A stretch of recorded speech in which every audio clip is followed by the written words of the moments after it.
शादीशुदा लोग ज़रूर सुने। कॉलेज में हैप्पी मैरिड लाइफ पर एक कार्यक्रम हो रहा था जिसमें कुछ शादीशुदा जोड़े हिस्सा ले रहे थे। जिस समय प्रोफेसर मंच पर आए उन्होंने नोट किया कि सभी पति पत्नी शादी पर जोक कर हंस रहे थे।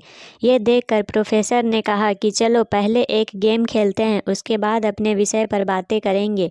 सभी खुश हो गए और कहा, कौन सा गेम?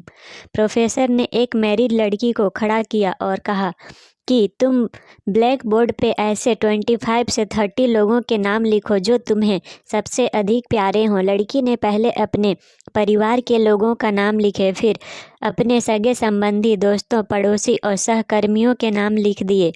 अब प्रोफेसर ने उसमें से कोई भी कम पसंद वाले 5 नाम मिटाने को कहा। लड़की ने अपने सहकर्मियों के नाम मिटा दिए। प्रोफेसर ने और 5 नाम मिटाने को कहा। लड़की ने थोड़ा सोचकर अपने पड़ोसियों का नाम मिटा दिया। अब प्रोफेसर ने और 10 नाम मिटाने को कहा। लड़की ने अपने सगे संबंधी और दोस्तों के नाम मिटा दिए। अब बोर्ड पर सिर्फ 4 नाम बचे थे, जो उसके मम्मी पापा, पति और बच्चे का नाम था। अब प्रोफेसर ने कहा, इसमें से और 2 नाम मिटा दो। लड़की असमंजस में पड़ गई। बहुत सोचने के बाद बहुत दुखी होते हुए उसने अपने मम्मी पापा का नाम मिटा दिया। सभी लोग स्तब्ध और शांत थे क्योंकि वो जानते थे कि ये गेम सिर्फ वो लड़की ही नहीं खेल रही थी, उनके दिमाग में भी यही सब चल रहा था। अब सिर्फ 2 ही नाम बचे थे, पति और बेटे का। प्रोफेसर ने कहा, और एक नाम मिटा दो। लड़की अब सहमी सी रह गई। बहुत सोचने के बाद रोते हुए अपने बेटे का नाम मिटा दिया।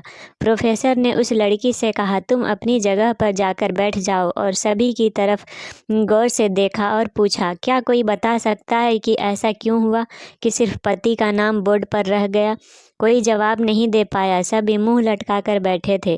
प्रोफेसर ने फिर उस लड़की को खड़ा किया और कहा, ऐसा क्यों? जिसने तुम्हें जन्म दिया और पाल पोस कर इतना बड़ा किया, उनका नाम तुमने मिटा दिया। और तो और, तुमने अपनी कोख से जिस बच्चे को जन्म दिया, उसका भी नाम तुमने मिटा दिया। लड़की ने जवाब दिया कि अब मम्मी पापा बूढ़े हो चुके हैं। कुछ साल के बाद वो मुझे और इस दुनिया को छोड़ के चले जाएंगे। मेरा बेटा जब बड़ा हो जाएगा तो ज़रूरी नहीं कि वो शादी के बाद मेरे साथ ही रहे, लेकिन मेरे पति जब तक मेरी जान में जान है तब तक मेरा आधा शरीर बन के मेरा साथ निभाएंगे। इसलिए मेरे लिए सबसे अजीज़ मेरे पति हैं। प्रोफेसर और बाकी स्टूडेंट ने तालियों की गूंज से लड़की को सलामी दी।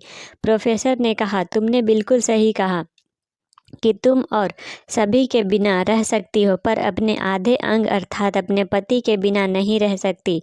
मजाक मस्ती तक तो ठीक है, पर इंसान अपना जीवन साथी ही उसको सबसे ज़्यादा अजीज होता है। ये सचमुच सच है for all husband and wife, कभी मत भूलना।